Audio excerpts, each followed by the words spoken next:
Bismillahirrahmanirrahim.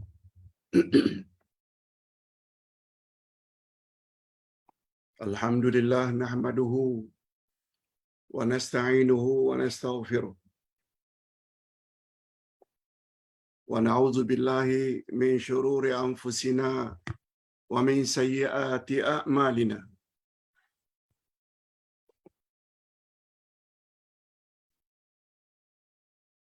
Man yahdihillahu fala mudilla lahu wa man yudlil fala hadiya lahu.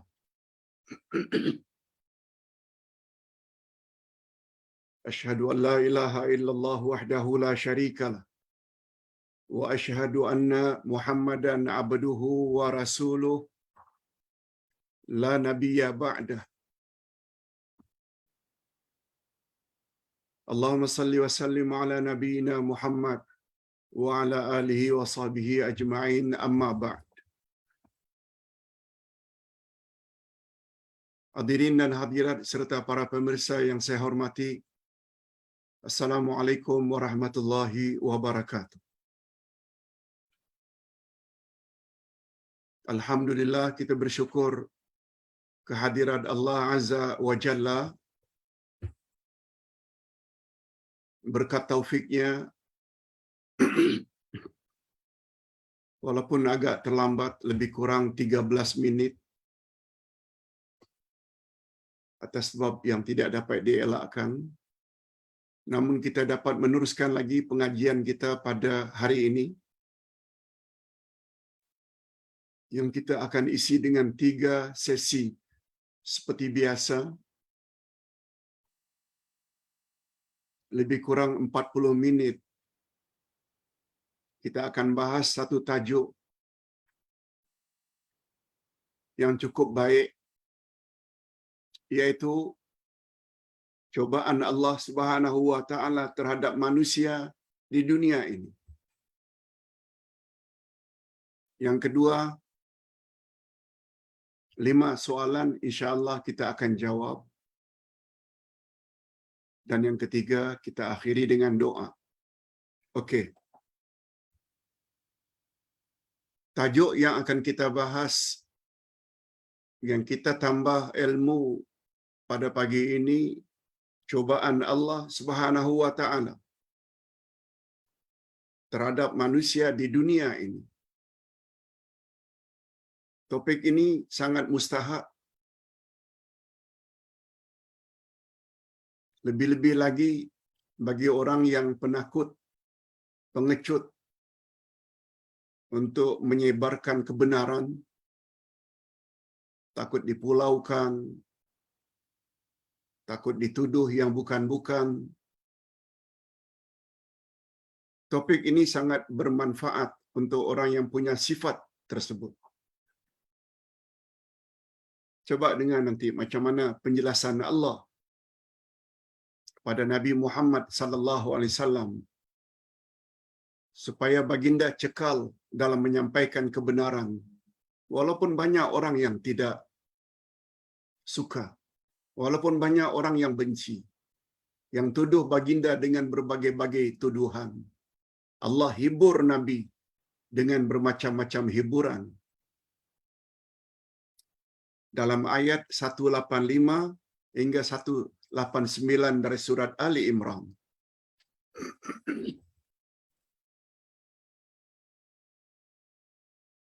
Okey, untuk menghematkan masa, kita langsung saja kepada tafsiran ayat. Pada ayat-ayat sebelum ini, yaitu pada hari Selasa yang lalu, Allah Subhanahu wa taala telah beri tasliyah, hiburan untuk Nabi Muhammad sallallahu alaihi wasallam, bahawa baginda bukan orang pertama yang mendapat cobaan Allah. Dituduh dengan berbagai-bagai tuduhan. Anta majnun, engkau gila, engkau penyair gila. Anta sahir, engkau tukang sihir. anta sab'ah, engkau membawa ajaran sesat. Jadi Muhammad, hadapi dengan sabar. Sebab semua nabi-nabi, rasul-rasul sebelummu juga mendapat tampalakan yang sama. Mereka cekal, engkau bukan orang pertama. Banyak sebelum kamu, malah semua rasul tanpa kecuali mendapat tantangan dari kaum. Malah ada di antara mereka yang sampai dibunuh.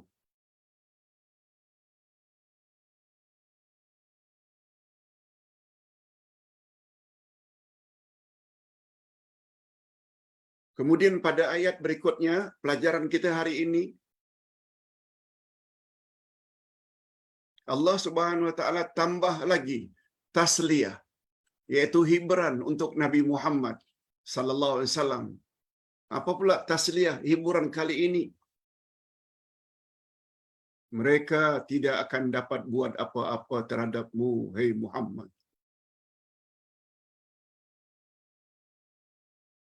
Kedegilan umatmu akan berakhir. Kedegilan umatmu yang menentang kamu akan berakhir. Kamu pasti menang. Begitu hiburan daripada Allah untuk Nabi Muhammad sallallahu alaihi wasallam.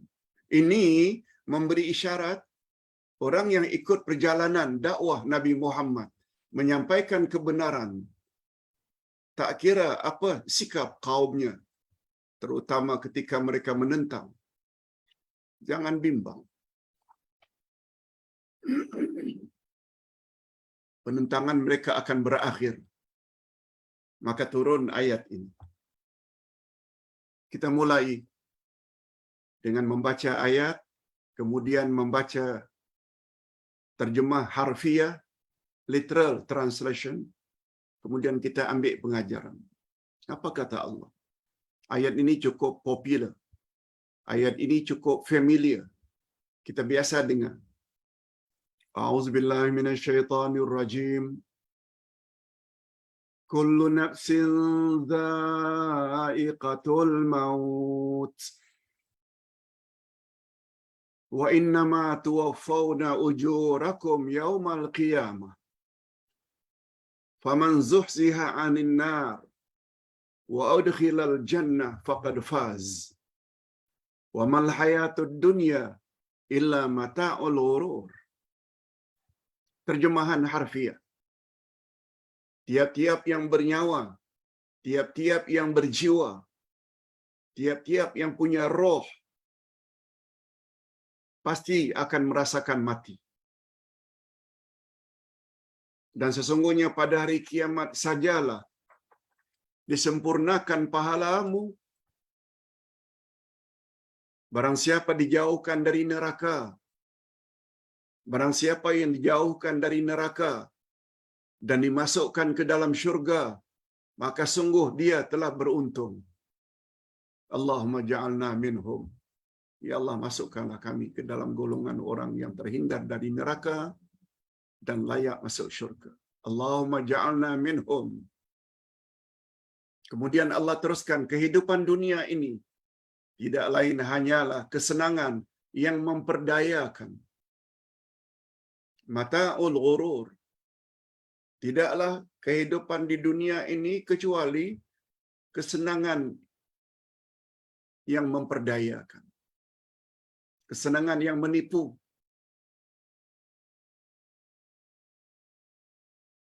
Kesimpulan yang dapat kita ambil dari ayat ini, roh tidak mati. Roh tidak mati. Dari mana kita dapat ambil kesimpulan itu? Manusia betul mati. Betul. Cuma manusia dinamakan manusia selagi ada jasad, fizikal,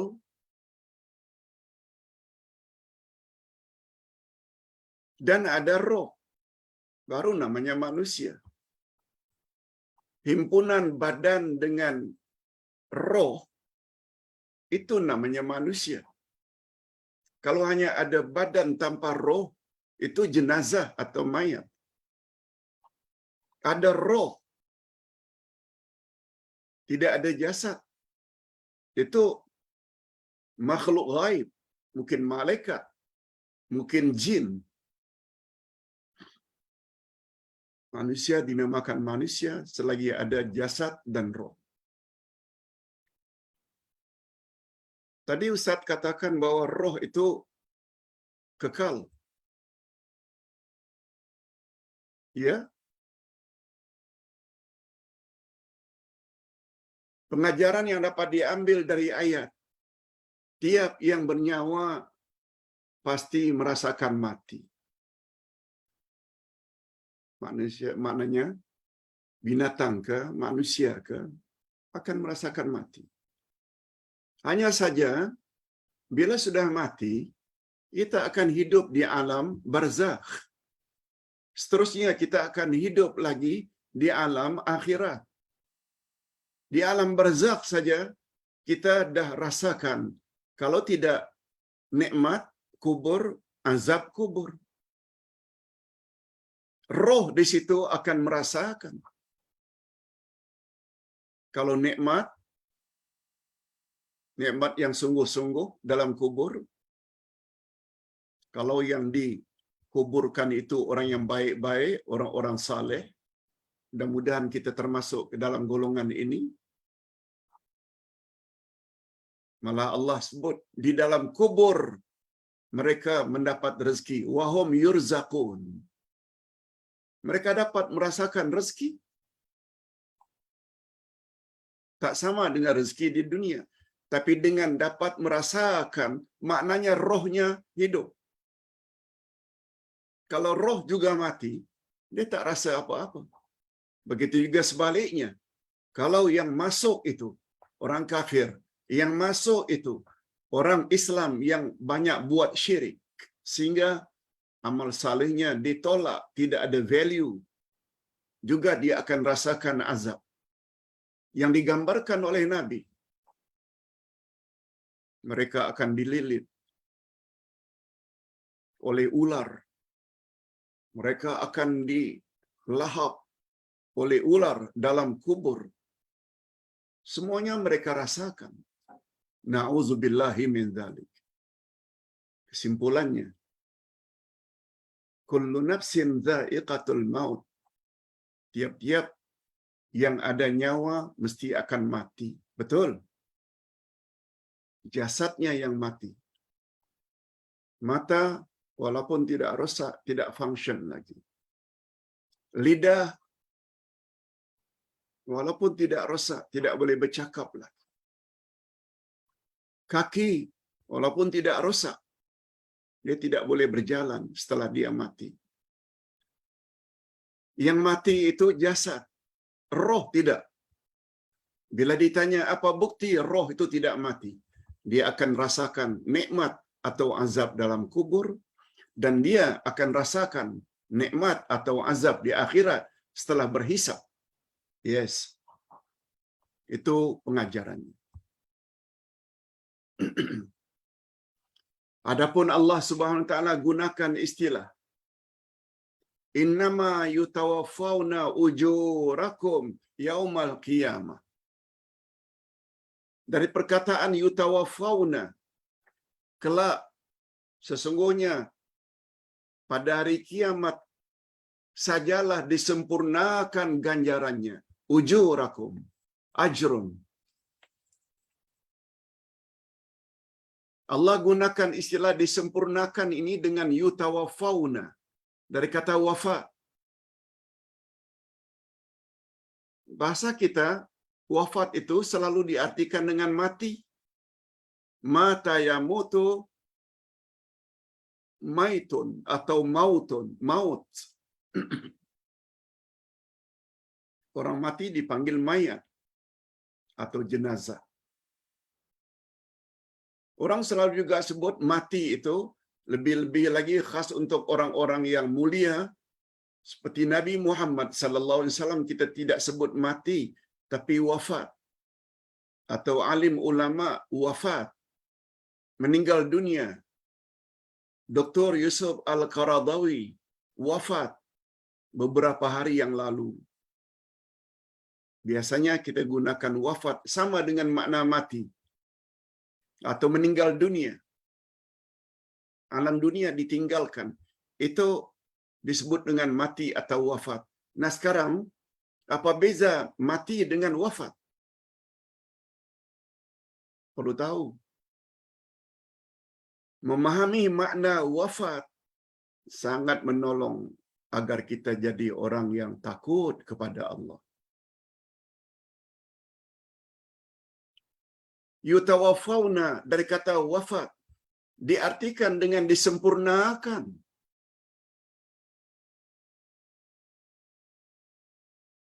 Berapa banyak orang-orang yang buat maksiat di atas muka bumi tapi tidak dihukum karena rasuah sini rasuah sana, hatta hakim dirasuah, hatta saksi dirasuah, disuap, under table, akhirnya tidak dihukum, bebas di atas muka bumi. Tapi mereka tidak akan bebas dalam mahkamah ilahi. Sebab setelah wafat, mereka akan Allah sempurnakan balasan untuk mereka yang rasuah, yang berzina, yang berjudi, yang tak dapat dikesan oleh aparat negara, kaki tangan negara, petugas-petugas keamanan. Lalu dia terlepas, tidak dihukum di dunia. Itu tidak bermakna tidak akan dihukum di akhirat. Itu sebab dipanggil wafat, disempurnakan di sana untuk disiksa dalam kubur, untuk disiksa dalam neraka. Begitu juga sebaliknya, berapa banyak orang-orang yang menyampaikan kebenaran dicemooh, dicaci, malah ada pada zaman dahulu mati dalam penjara, mati di tiang gantungan. Padahal mereka ulama-ulama yang jujur. No problem. Bila awak kelak dah mati, menunggu nikmat dalam kubur, menunggu nikmat syurga Jannatun Naim setelah timbang menimbang amalan nanti. Lancar ketika meniti siratal mustaqim sebab kamu punya ciri-ciri jalan yang lurus. Sedangkan orang yang menzalimi awak tu, yang menuduh yang bukan-bukan, kebenaran yang awak telah coba sampai, berjatuhan dari siratal mustaqim, menunggu neraka di bawahnya. Yes. Ini yang artinya wafat. Wafat maknanya disempurnakan. Orang yang baik-baik dicemooh, dicaci, no problem. Itu akan berakhir bila kamu wafat. Kamu akan dapat ganjaran, balasan dari sisi Allah, kesenangan sejak di alam kubur hingga di alam akhirat. Orang yang karena licik dan pandainya, sogok sana, sogok sini, walaupun banyak berbuat jahat, tidak dihukum oleh mahkamah di dunia, no problem. Mereka akan disempurnakan azab itu nanti sejak alam kubur hingga alam akhirat. Yes. Ini yang Ustaz maksudkan. Pentingnya topik pagi ini.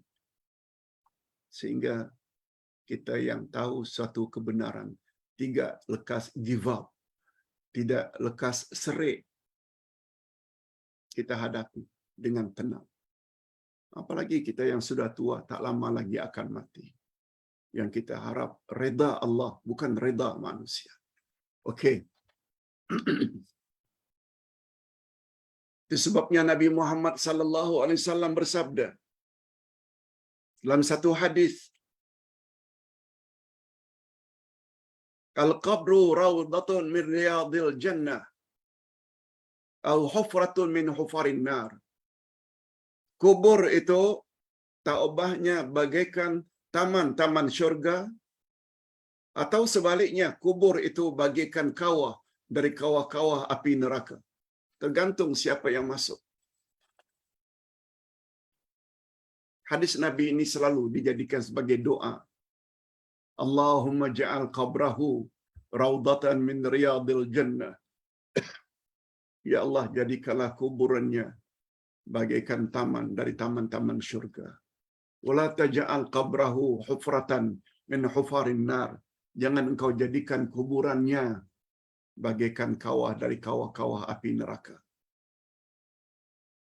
Kemudian Allah jelaskan siapa yang dijauhkan dari neraka dan layak masuk syurga, sungguh dia telah beruntung. Allahumma ja'alna minhum. Mudah-mudahan kita termasuk ke dalam golongan orang ini, yaitu golongan yang dijauhkan dari api neraka dan layak masuk syurga.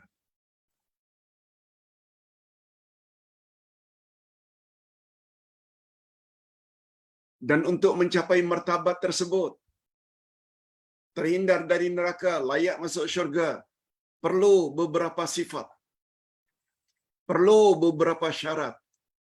Syarat-syarat itu ada pada ayat berikutnya. Maaf, syarat-syarat itu disebut oleh Nabi di dalam hadisnya.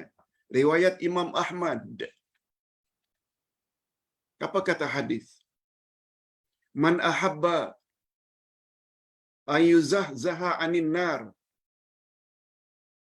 wa yudkhilal jannah faltudrikhu maniyatuhu wa huwa yu'minu billahi wal yawmil akhir wal ya'ti ilan nas ma yuhibbu an yu'ta ilaih. Cantik hadis ini. Coba dengar baik-baik. Syarat untuk terhindar dari neraka dan selanjutnya layak masuk syurga, apa kata Nabi? Barang siapa yang ingin dijauhkan dari neraka. Minta maaf. Bismillah.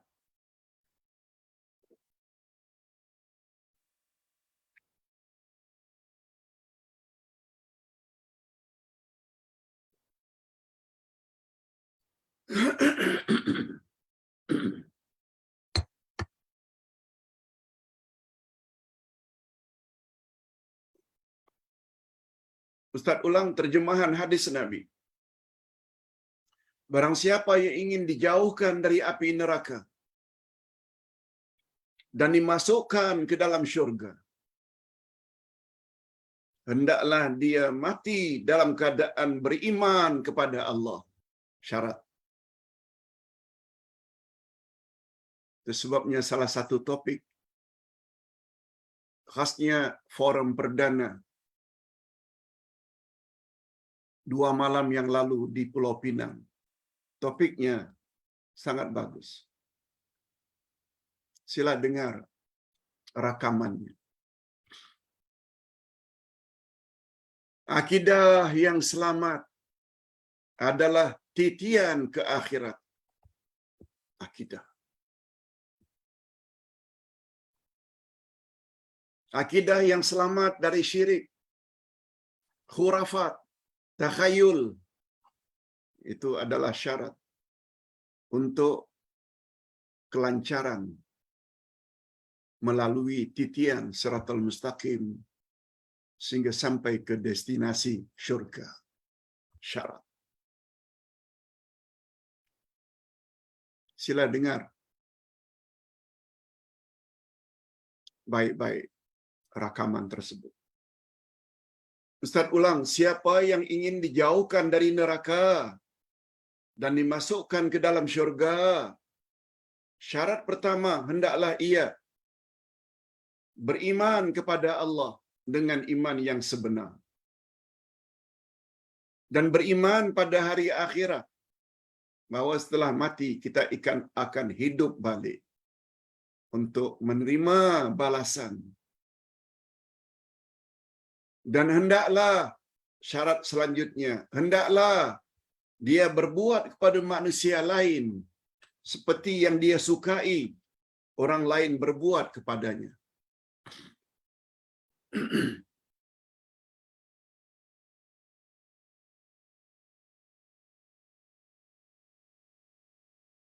Kita buat pada orang lain macam kita suka orang lain buat pada kita. Jangan kita hanya suka orang lain buat baik pada kita, kita tak buat baik pada orang lain. Kita dah tahu dengan ilmu-ilmu seperti ini, ilmu tafsir umpamanya, ilmu akidah umpamanya, al-asma'ul husna, kita suka. Apa yang kita suka karena kebenarannya, menguatkan akidah dan iman kita. Kita juga perlu suka untuk sebarkan kepada orang lain yang kita kasihi. Tak kira apa komen orang. Itu maksudnya. Kemudian Allah sebut pada penghujung ayat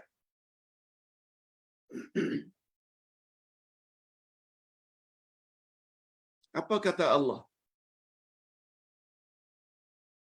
Kehidupan di dunia ini tidak lebih daripada hanyalah kesenangan yang memperdayakan. Mata'ul ghurur.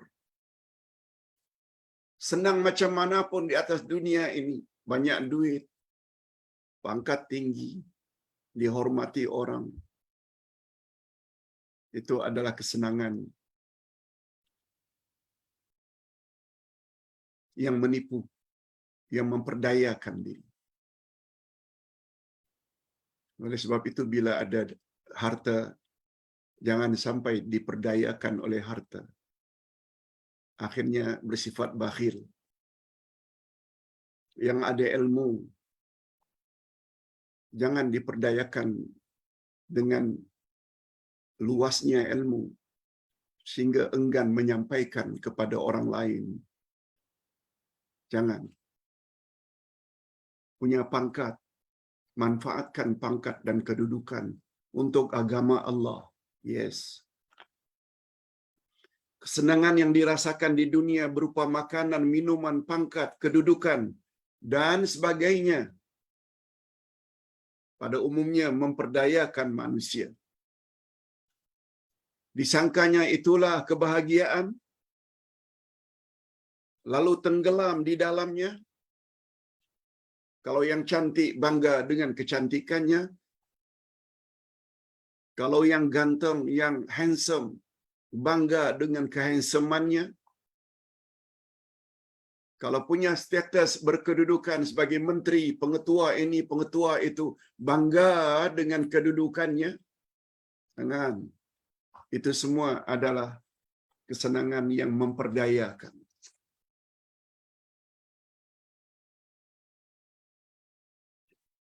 Sebenarnya kesenangan di dunia ini tak ada nilai sangat. Sebagaimana sabda Nabi, Nabi awali dengan sumpah wallahi, demi Allah, mat dunia fil akhirah ila kama ya'misu ahadukum usbu'ahu fil yam falyanzur bima yarji'. Demi Allah, kata Nabi, tidaklah perbandingan dunia ini dengan akhirat kecuali bagaikan seseorang yang memasukkan jarinya ke dalam laut. Tidaklah dunia ini berbanding akhirat kecuali seperti orang yang memasukkan jarinya ke dalam laut, kemudian hendaklah dia tengok berapa air laut yang melekat kemudian menitis. 1-2 titisan. 1-2 titisan itulah kebahagiaan di dunia keseluruhannya. Sedangkan samudra luas itu adalah kebahagiaan yang menanti di akhirat. Sampai begitu kata Nabi, tidak menggambarkan betapa kehidupan di dunia ini sangat memperdayakan. Setelah itu Allah menguatkan jiwa orang-orang beriman setelah perang Uhud. agar mendidik mereka agar tabah dan cekal menghadapi ujian dan cobaan Allah. Ini dia topik yang lebih tepat dengan tajuk kita. Ujian Allah kepada manusia di dunia ini. Apa kata Allah? Latublawunna fi amwalikum wa anfusikum wa latasma'unna minal ladzina utul kitaba min qablikum wa minal ladzina asyraku adzan katsira wa in tasbiru wa tattaqu fa inna dzalika min azmil umur. Kita terjemahkan dulu. Kamu sungguh-sungguh akan diuji terhadap hartamu dan dirimu. Allah akan uji dengan harta yang kita miliki dan dengan diri kita. Allah akan uji. Pasti. Sebabnya Allah gunakan istilah latublawunna. Bila kita faham kaedah bahasa Arab, lam pendek bila berada di hadapan fi'il mudhari' present tense. Latublawun. Kemudian nunnya bersabdu. Lam membawa makna takkid. Nun sabdu juga membawa makna takkid, iaitu confirm. Sampai 2 kali disebut. Confirm, confirm, pasti dan pasti kamu akan diuji pada hartamu dan pada dirimu. Apa selanjutnya? Jadi kamu sungguh-sungguh akan mendengar dari orang-orang yang diberi kitab, iaitu orang kafir ahli kitab, Yahudi dan Nasrani. Mereka akan kata kepadamu, dan dari orang-orang musyrikin dan orang kafir musyrikin, arti ini hari ini seperti Hindu, Buddha, Majusi, pokoknya kafir. Apakah dia kafir ahli kitab, Yahudi dan Nasrani? Atau mereka itu kafir musyrikin yang tidak ada nabi, yang tidak ada kitab dari langit?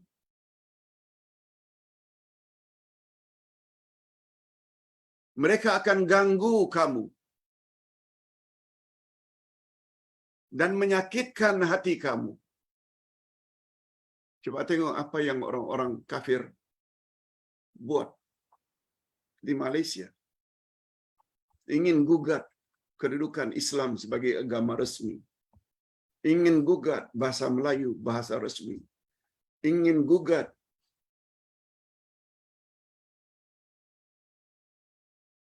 institusi diraja. Tak sakit ke hati? Quran dihina. Hadis dihina. Itu maksudnya. Jika kamu bersabar dan bertakwa, maka sesungguhnya yang demikian itu termasuk urusan yang patut diutamakan. Maksudnya, sifat sabar menghadapi cacian itu. Dan takwa, terus taat kepada Allah secara istiqamah. Sifat ini yang perlu diutamakan. Bukan dengan cara rangkul-rakulan, berpeluk-pelukan dengan orang kafir. Apalagi orang kafir punya niat yang tidak baik.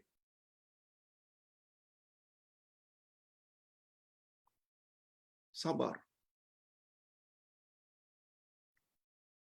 Kuatkan barisan sesama Muslim. Tinggalkan perselisihan yang kecil-kecil. Tinggalkan.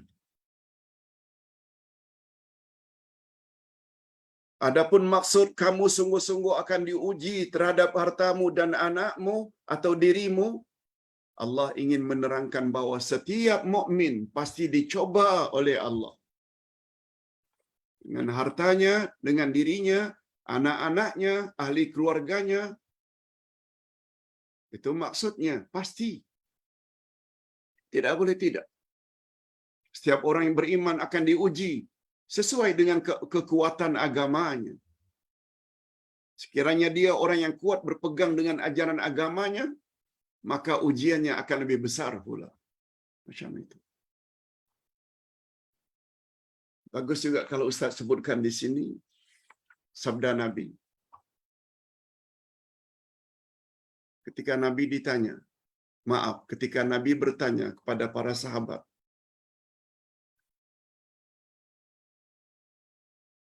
Ayun nasi asyaddu bala'ah. Wahai sahabat-sahabatku sekalian, manusia jenis manakah yang paling banyak diuji oleh Allah? Manusia mana yang paling banyak diuji? Sahabat secara sopan berkata, Allah wa rasuluhu a'lam. Hanya Allah dan Rasulullah yang lebih tahu. Kami tak tahu, nak jawab. Apa kata Nabi? Al-Anbiya, para Nabi, para Rasul, itu dia manusia yang paling banyak diuji oleh Allah. Mungkin kita bertanya, bukankah mereka itu kekasih Allah, kesayangan Allah, mengapa diuji?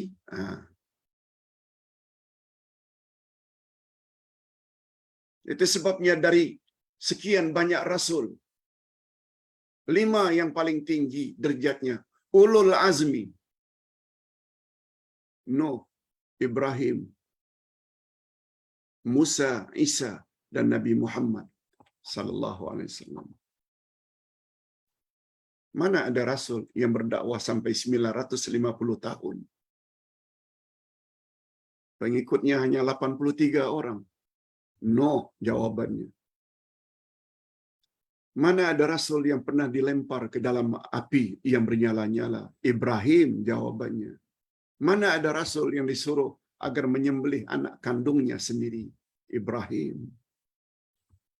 Mana ada rasul yang dikejar oleh Raja Fir'aun untuk dibunuh? Musa. Mana rasul yang pernah akan dibunuh untuk disalib, lalu Allah tolong angkat ke langit? Isa. Tentang Nabi Muhammad sallallahu alaihi wasallam tak payah kita jelaskan. Beliau paling banyak. Itu maksudnya 5 rasul ini yang paling tinggi. Ketinggian mereka karena mereka sabar menghadapi tantangan umat.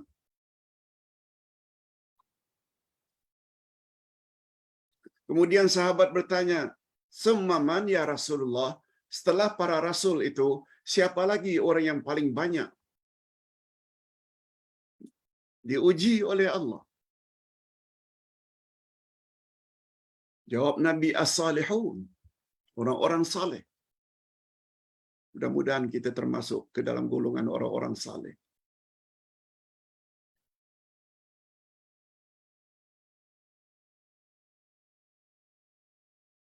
Karena Nabi tidak mau ditanya lagi, siapa lagi, Nabi bagi kuncinya. Apa kuncinya? Wahai para sahabat, makin kuat pegangan seseorang terhadap agama, pegangan agamanya kuat, dia senantiasa memperjuangkan kebenaran, orang tersebut semakin banyak akan diuji oleh Allah. Itu sebabnya orang-orang yang beriman, begitu dia uji, dia boleh tabah dan dia boleh sabar. Dia boleh bertakwa, terus istiqamah. Karena dia tahu, cobaan itu adalah berkat kekuatannya dalam berpegang teguh kepada kebenaran. Itu sebabnya dalam surat Wal-Asri, setelah watawasau bil haq, berpesan-pesan dengan kebenaran, Allah akhiri dengan watawasau bis sabr, sabar menghadapi itu semua. Oleh sebab itu bila kita mendengar adanya cemohan setengah-setengah orang yang jahil, kadang-kadang bukan mulut orang biasa, orang awam. Kadang-kadang yang mencemoh kita dari kalangan orang-orang yang berkedudukan sebagai ustaz, alim ulama. Sabar. Yang penting kita tahu yang kita sedang berpegang teguh itu adalah pendapat yang terbaik, adalah kebenaran. Okey, kita teruskan dengan ayat berikut. Wa idz akhadallahu mitsaqal ladzina utul kitab litubayyinunnahu lin-nas wa la taktumunahu fanabadhuhu wara'a zuhurihim washtaru bihi thamanan qalila fabi'sa ma yashtarun. Apa pula kata Allah pada ayat berikut? Dan ingatlah ketika Allah mengambil janji dari orang-orang yang telah diberi kitab, yaitu hendaklah kamu menerangkan isi kitab itu kepada manusia. Janganlah kamu menyembunyikannya. Lalu mereka melemparkan janji itu ke belakang punggung mereka dan mereka menukarkannya dengan harga yang sedikit. Amatlah buruk tukaran yang mereka terima. Allahu Akbar. Ayat ini mengandung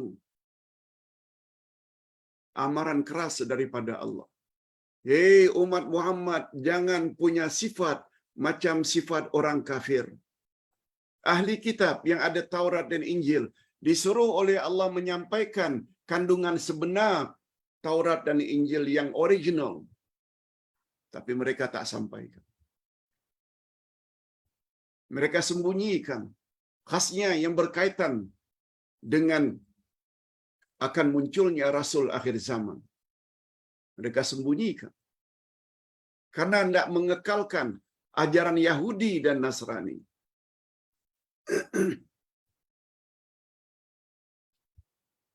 Begitu juga musyrikin Makkah. Mereka tidak mempertikaikan tentang pribadi Nabi Muhammad sallallahu alaihi wasallam yang tak pernah cakap bohong. Tapi begitu disuruh sembahlah Allah yang Maha Esa, oh mereka caci Nabi Muhammad. Termasuk angkelnya Abu Lahab. Tabballaka ya Muhammad, alihadza jamma'tana.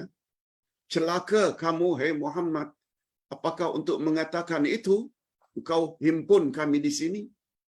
Yang bercakap itu angkelnya Abu Lahab. Sempena percakapan baginda, sempena ucapan angkelnya seperti itu, tabballaka, maka turun ayat tabbat yada abi lahabi wa tab. Saya selana naran zata lahab. Bukan engkau yang celaka, hai Muhammad. Angkelmu yang cakap itu. Celakalah Abu Lahab dengan sebenar-benar celaka. Dia akan dilempar dalam api yang bernyala-nyala.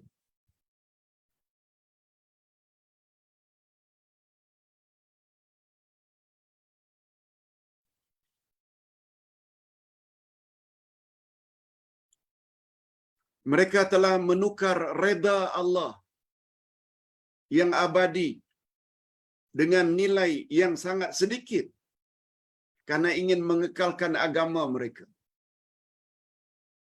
yaitu kedudukan yang tidak kekal. Alangkah keliru dan buruknya penukaran yang mereka lakukan. Samalah hari ini. Bila seseorang yang terlalu taklid, membuta tuli dengan ajaran tuan gurunya, lalu pendakwah-pendakwah sunnah sampaikan ini ayat Quran cakap, ini hadis Nabi sahih. Tak macam itu, ditolak Quran, ditolak hadis Nabi. Itu maknanya mereka telah menukar sesuatu yang sangat bernilai, Quran dan sunnah, dengan hanya ta'assub dan fanatik tuan guru. Sama. Mereka yang ingin mengekalkan agama Yahudi, Nasrani, Buddha, Majusi, penyembah berhala, ingin kekalkan. Okeylah, mereka boleh bertahan beberapa tahun. Setelah mati, azab kubur menunggu. Azab neraka menunggu. Menitar siratal mustaqim pasti jatuh. Neraka menunggu di bawah. Itu maksudnya. Sedangkan syarat agar lancar melalui siratal mustaqim mesti takwa, mesti sabar. Itu syarat. Sebagaimana disebut oleh Nabi. Jika kamu mau terhindar dari neraka,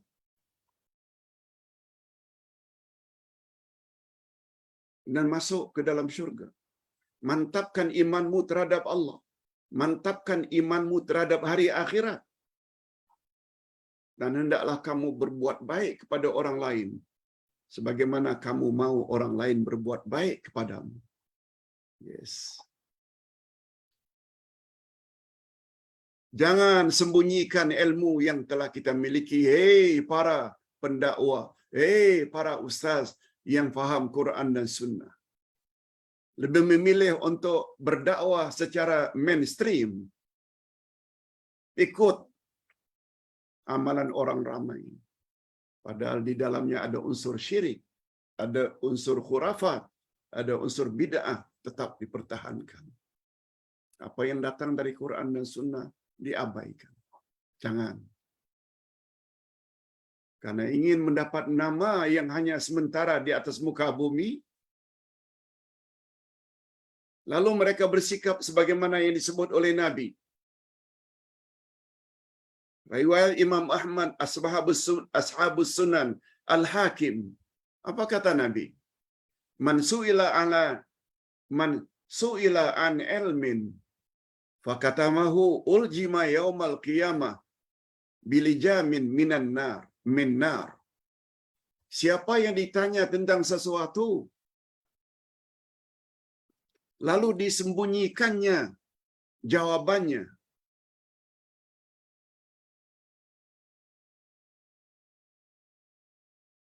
karena bila dijawab, wah itu jawabannya memihak kepada ustaz-ustaz sunnah. Lalu disembunyikan walaupun dia tahu. Di akhirat nanti mulutnya akan dikekang dengan api neraka. Begitu ancamannya. Kita tak mau dikekang. Sebabnya bila ada orang bertanya dan kita tahu jawabannya, kita jawab.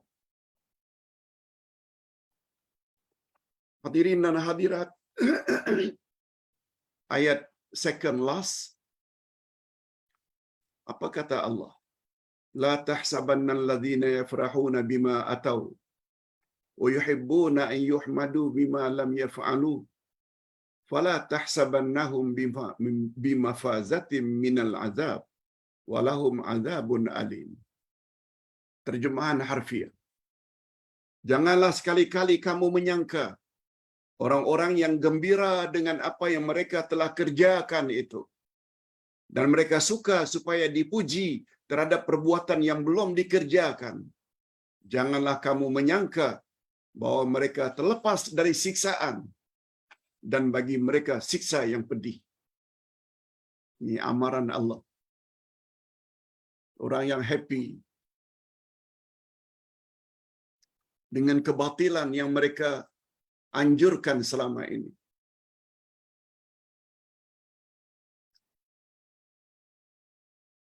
Yahudi, Nasrani, musyrikin, kadang-kadang mereka merasa happy, bangga dengan mengenakan umat Islam dalam satu-satu hal. Itu orang kafir. Orang Islam, jangan punya sifat seperti itu. Kamu dapat mengalahkan dalam perdebatan. Akhirnya kamu rasanya menang. Karena mereka kurang modal. Itu biasa terjadi. menang kalah dalam perjuangan di dunia ini, itu perkara yang lumrah. Bagi orang yang menegakkan kebenaran, bila menang dalam perjuangan, syukur kepada Allah. Sebab yang memenangkan kamu bukan dirimu, Allah yang menangkan. Kalau ternyata kecundang, kamu kalah, anggap sajalah itu ujian daripada Allah nak menguji kamu. Kamu istiqamah atau tidak. Itu saja.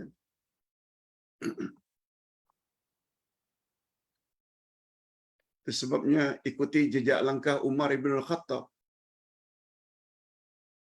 yang pernah berkata, "Lau kana syukru wa sabru ba'iraini ma balaitu ayyuhuma arkab." Atau kama qala.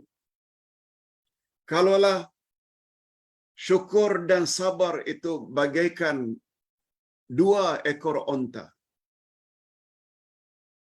Lau kana syukru wa sabru ba'iraini.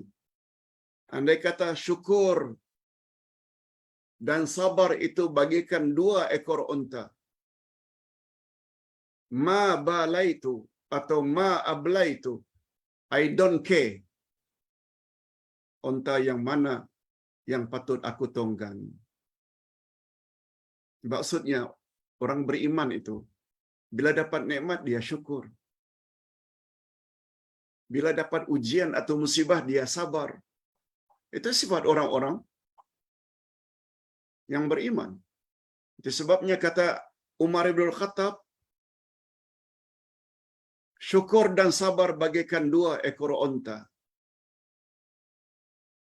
Aku tak kisah untuk survival, agar aku terus hidup, aku tak kisah onta yang mana yang patut aku tunggangi. Bila dapat nikmat, aku akan tunggangi naik onta syukur. Bila aku ditimpa ujian atau musibah, aku akan naik onta yang namanya onta sabar. Allahu Akbar. Cantiknya perumpamaan.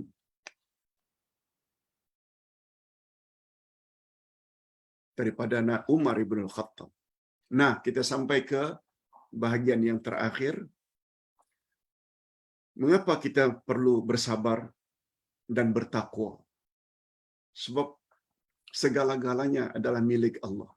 Ini yang Allah coba ingin sampaikan. Walillahi mulkus samawati wal ard. Wallahu ala kulli syai'in qadir. Kepunyaan Allah lah kerajaan langit dan bumi. Dan Allah Maha Kuasa atas segala sesuatu. Itu sebabnya pelopor ajaran sesat Ayah Pin pernah mendakwa dia yang punya kerajaan langit. Pendusta besar. Allah yang sebut. Allah lah raja yang di langit dan dia raja yang di bumi. Malik itu maknanya yang memiliki, yang empunya. Langit, bumi, apa yang terdapat di antara langit dan bumi, semua milik Allah. Bulan, bintang, matahari, semua milik Allah. Maksudnya, oleh itu janganlah kamu bersedih hati dan merasa lemah, wahai orang-orang yang beriman, terhadap sikap dan perbuatan orang-orang kafir itu. Teruskanlah perjuangan menegakkan kebenaran. Perjelaskanlah yang hak dan jangan sekali-kali menyembunyikannya. Kalau itu syirik, katakan syirik. Kalau itu bid'ah, katakan bid'ah. Jangan sembunyi-sembunyi. Janganlah kamu menjual ayat-ayat Allah dengan harga yang sedikit, supaya terus jamaah itu bantu kita, tolong kita. Lalu ada beberapa perkara yang hak yang kita tahu, sengaja kita sembunyikan. Tak. Kalau perkara itu haram, katakan haram. Kalau perkara itu makruh, katakan makruh. Cakap perkara yang sebenar.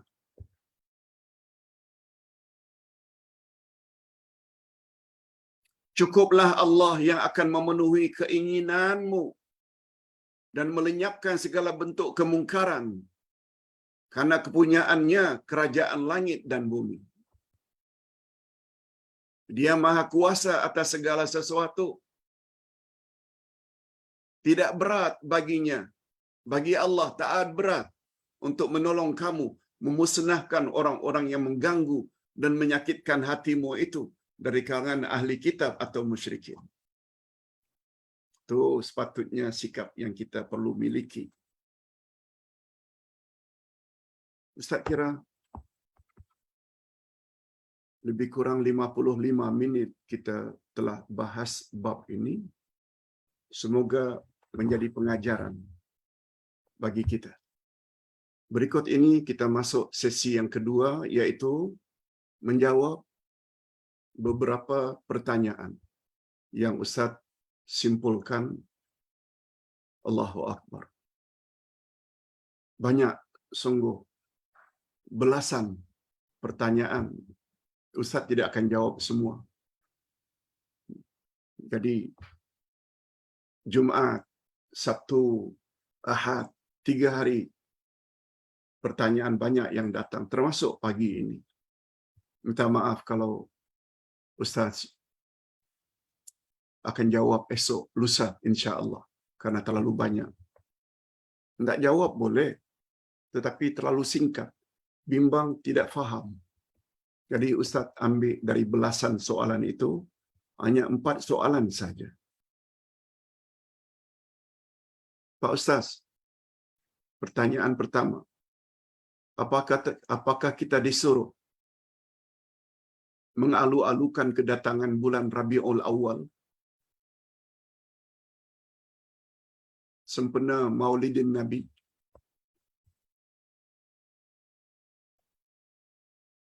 Kononnya pada hari itulah Nabi sallallahu alaihi wasallam dilahirkan.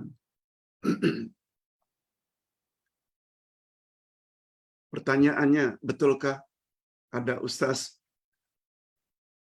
yang mengatakan kita mesti mengalu-alukan kedatangan bulan Rabiul Awal? Rabiul Awal, bulan kelahiran baginda.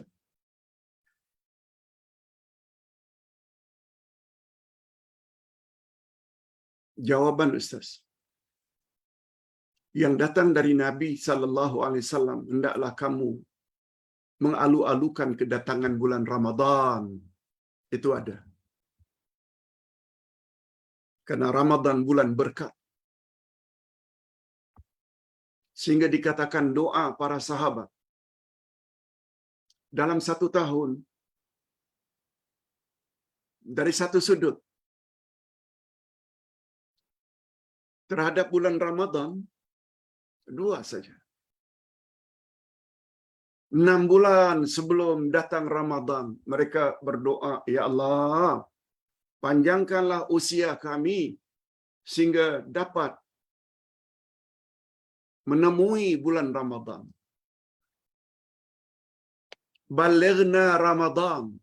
Ya Allah, sampaikanlah kami, panjangkan usia kami supaya dapat menemui bulan berkat bulan Ramadan.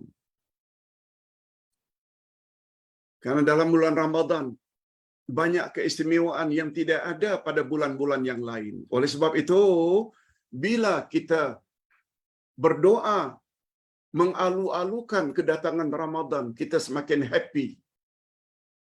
6 bulan sebelumnya. Begitu masuk saja Ramadan, doanya jadi lain lagi. Ya Allah, semua kebaikan yang kami lakukan dalam bulan Ramadan, terimalah semuanya ya Allah. Sebab tidak ada sesiapa yang boleh menerima amal saleh kami kecualinya Engkau. Walaupun di sana sini terdapat kekurangan dalam amalan kami di bulan Ramadan, siang puasanya, tarawih, witir, sahur pada malamnya, tadarus, infak, Walaupun di sana sini ada kekurangan, mohon ya Allah, kiranya Engkau terima juga sebagai amal saleh. Itu bila sampai Ramadan.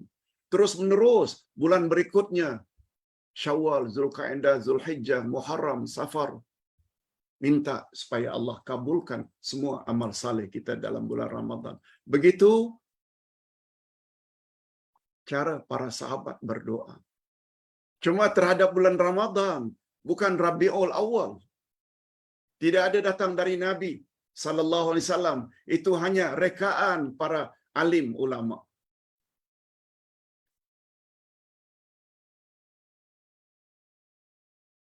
Hadirin dan hadirat,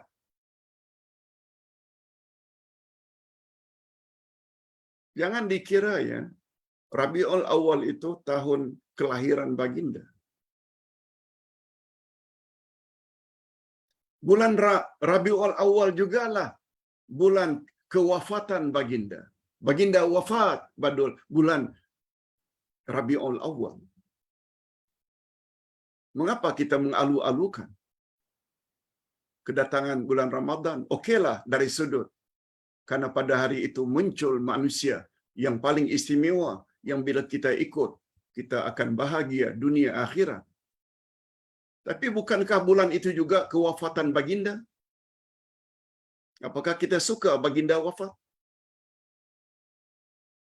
Sedikit gambaran dari Nabi yang mustahak tidak pernah datang dari Nabi. Hendaklah kamu senantiasa mengalu-alukan kedatangan Rabiul Awal. No. Yang datang dari Nabi, kemunculan bulan Ramadan. Itu yang dialu-alukan kedatangannya. Pertanyaan yang kedua. Jika kita bantu orang sakit ambil uduk, Pak Ustaz, guna spray. Kita spray mukanya karena dia tak mampu. Kita spray tangannya.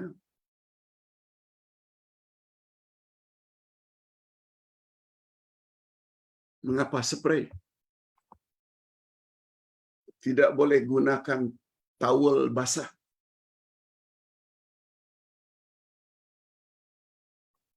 Sebab ada dua jenis amalan dalam uduk.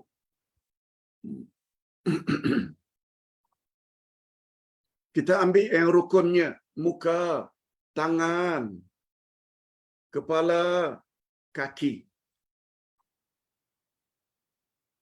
Anggota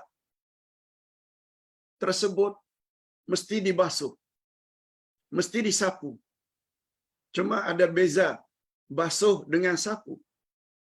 Muka basuh, tangan basuh, kaki basuh, tapi kepala sapu. Faghsilu wujuhakum, basuh. Faghsilu aydiyakum, faghsilu arjulakum, kaki kamu. Tapi untuk kepala, wamsahu, sapu. Beza basuh dengan sapu. Basuh mesti dengan mengalirkan air.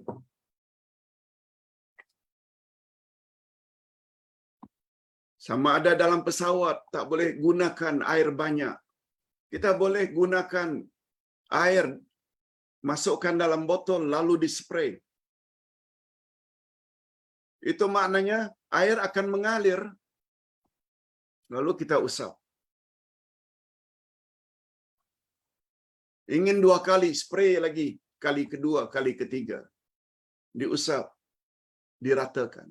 Spray tangan, dari siku hingga ke ujung jari. Atau dari ujung jari ke siku. Boleh. Kemudian ratakan. Begitu juga tangan kiri. Spray pada tangan, sehingga basah. Atau 2 tangan, sehingga kedua-duanya basah. Lalu kita sapu. Jangan kepala dispray. Bukan, itu namanya membasuh kepala. Untuk kepala, sapu. Maknanya kita basahkan kedua tangan kita, letakkan di bawah pipe, dah basah, tanpa menampung, lalu buka ketayap, lalu kita sapu dari depan ke belakang, kemudian dari belakang ke depan, kemudian kita teruskan ke telinga. Begitu amalan Nabi. Bagi yang laki-laki pakai serban, boleh di atas serban, sebab baginda pernah menyapu kepalanya di atas serban. Serban ya, sesuatu yang sukar untuk dibuat balik.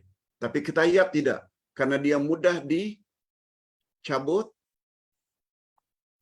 sapu,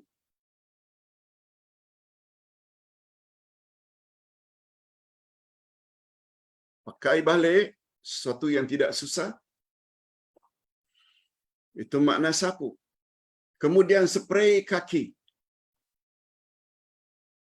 kanan, kemudian ratakan, gosok.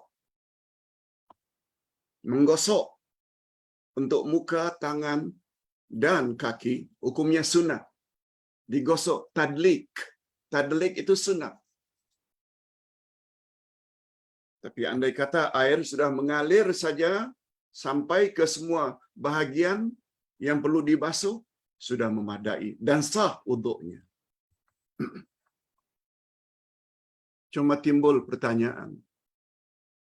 Kalau kita tolong orang sakit yang sudah terlentang, tak mampu, tapi ingin salat, boleh kita lakukan. Cuma pertanyaannya, bagaimana dalam bab niat, Pak Ustaz? Yes. Kalau niat, mestilah orang berkenaan yang niat. Sebab dia masih sadar.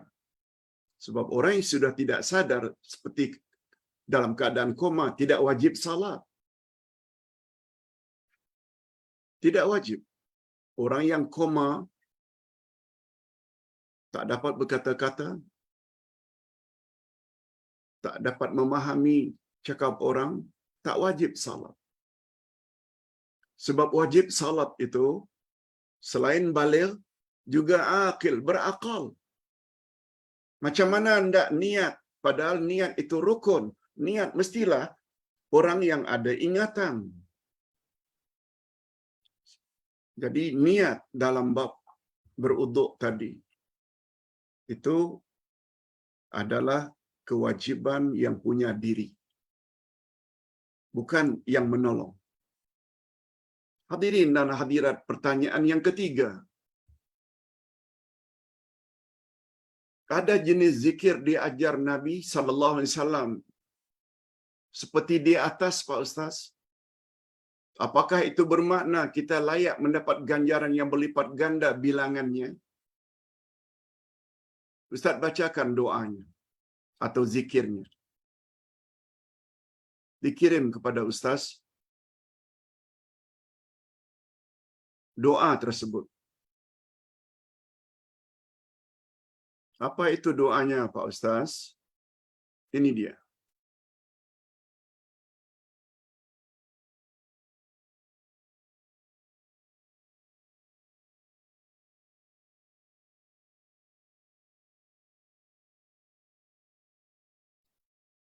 Qala sallallahu alaihi wasallam, telah bersabda Rasulullah, ala ukhbiruka bi afdali au aktsara man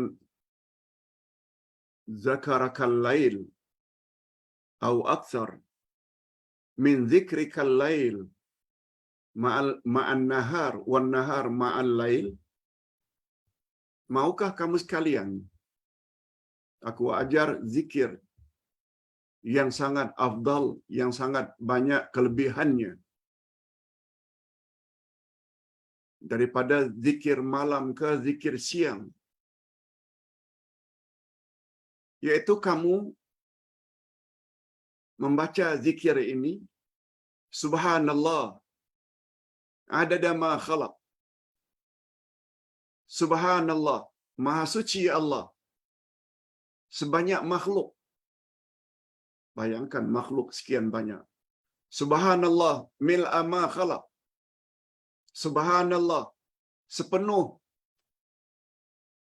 makhluk yang Engkau telah cipta. Subhanallah adada ma fil ardi was sama. Subhanallah sebanyak bilangan apa yang terdapat di langit dan di bumi. Subhanallah, mil'a ma fis samawati wa ma fis sama'i wal ard. Subhanallah, banyaknya memenuhi langit dan bumi. Subhanallah, mil'a kama khalaq. Subhanallah, sebanyak makhlukmu. Betul tak? Makhluk tak dapat dihitung jumlahnya. Jadi subhanallah yang kita ucap itu sebanyak itu. Subhanallahi adada ma ahsa kitab. Subhanallah, bilangannya sebanyak bilangan kitabmu, kitabnya. Wa subhanallah mil'a kull syai'. Subhanallah, memenuhi segala sesuatu. Wa taqulu alhamdulillah mithla dzalik. Kamu katakan juga alhamdulillah seperti itu. Alhamdulillah mil'us samawati wal ard. Alhamdulillah ma khalaq, adada ma khalaq. Ringkasannya, bila kita berzikir subhanallah sebanyak apa yang terdapat di antara langit dan bumi. Subhanallah, sebanyak segala sesuatu yang wujud. Kemudian diakhiri oleh Nabi, alhamdulillah juga cakap macam itu. Alhamdulillah mil'us samawati wal ard. Aku berzikir kepadamu segala puji milik Allah. Bilangannya sebanyak apa yang ada di langit dan di bumi. Hadis ini tertera di dalam salasilah hadis-hadis yang sahih.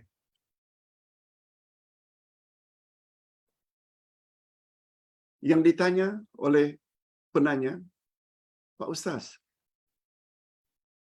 kalau kita baca seperti itu,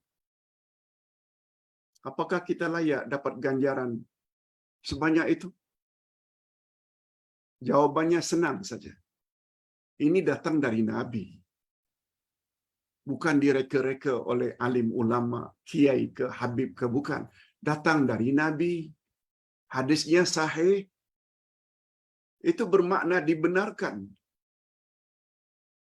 Kita berzikir seperti itu. Walaupun dalam bahasa kita. Astaghfirullahalazim, sebanyak bilangan makhluk yang terdapat di antara langit dan bumi. La haula wala quwwata illa billah. Sebanyak apa yang terdapat di antara langit dan bumi. Subhanallah. Sebanyak makhluk yang Engkau telah ciptakan. Yang sebanyaknya itu. Cakap. Walaupun dalam bahasa kita. Boleh hukumnya. Asalkan jangan kita berzikir dengan bahasa kita BM dalam salat. Itu yang tak boleh. Jadi jawabannya secara ringkas, hukumnya boleh. Sebab ia berdasarkan hadis yang sahih. Nah, yang terakhir.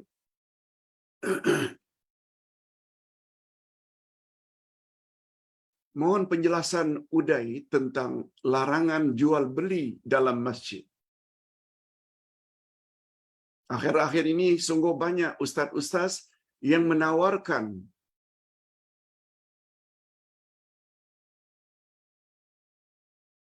alat-alat untuk zikir, sama ada tasbih atau digital. Menawarkan madu. Kononnya madu yang original. Menawarkan atar atau perfume walaupun non-alkoholik. Menawarkan package umrah dan haji. Kalau itu semua termasuk ke dalam jual beli, promosi, perniagaan, hukumnya haram. Dilarang oleh Nabi sallallahu alaihi wasallam. Sebab Nabi pernah bersabda, siapa yang mengisytiharkan jual beli di dalam masjid, Allah tidak akan beri keuntungan perniagaannya itu. Sampai begitu Nabi Muhammad sallallahu alaihi wasallam bagi warning, amaran, perniagaan orang itu tidak akan beruntung. Cukup itu yang dapat Ustaz jawab pada hari ini. Mudah-mudahan ada manfaatnya. Soalan-soalan yang berbaki termasuk soalan pagi tadi, kita tangguhkan esok insya-Allah.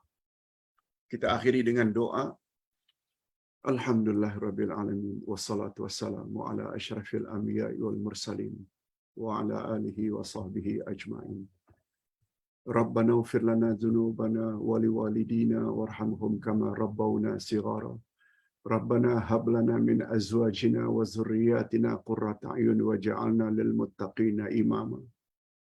Rabbana ighfir lana dzunubana wa israfana fi amrina wa tsabbit aqdamana wansurna 'alal qaumil kafirin. Ya Allah, ampunkanlah dosa kami dan dosa kedua ibu bapa kami. Dan cucurilah mereka rahmat-Mu, kasih sayang-Mu, sebagaimana mereka telah didik kami sejak dari kecil. Ya Allah, berilah kami pasangan hidup dan zuriat keturunan yang menyedapkan pandangan mata dan hati kami. Dan jadikanlah kami pemimpin bagi orang-orang yang bertakwa. Ya Allah, ampunkanlah semua dosa-dosa kami. Ampunkanlah segala sifat keterlaluan kami dalam urusan kami. Teguhkanlah pendirian kami dan bantulah kami terhadap orang-orang kafir yang benci kepada kami dan berniat jahat untuk mengalahkan kami. Bantulah kami untuk mengalahkan orang-orang kafir yang demikian sifatnya. Ya Allah, ya Tuhan kami, pada hari ini kami telah belajar satu topik yang cukup bermakna bagi kami, supaya kami jangan lekas fras, putus asa dengan cemohan-cemohan orang-orang kafir atau cemohan-cemohan daripada orang-orang munafikin. Padahal yang kami perjuangkan dan sebarkan adalah kebenaran yang datang daripadamu dan yang datang daripada Rasul-Mu secara sahih. Oleh sebab itu, berilah kami kesabaran yang mendalam, ketakwaan yang meningkat, sebab kami sangat mengharapkan kami terhindar daripada masuk neraka. Malah yang kami harapkan Engkau masukkanlah kami ke dalam syurga. Hanya saja syarat untuk mendapat pengkabulan doa tersebut, kami mesti mantapkan iman kami kepada Engkau, ya Allah. Mantapkan iman kami kepada hari akhirat. Dan kami mestilah berbuat sesuatu yang baik kepada orang lain, sebagaimana kami menginginkan orang lain berbuat baik kepada kami. Wa sallallahu ala nabiyyina Muhammad wa ala alihi wa sahbihi ajma'in. Subhana rabbika rabbil izzati amma yasifun. Wa salamun alal mursalin. Walhamdulillahi rabbil alamin. Subhanakallahumma wa bihamdik. Ashhadu an la ilaha illa anta astaghfiruka wa atubu ilaik. Wassalamualaikum warahmatullahi wabarakatuh.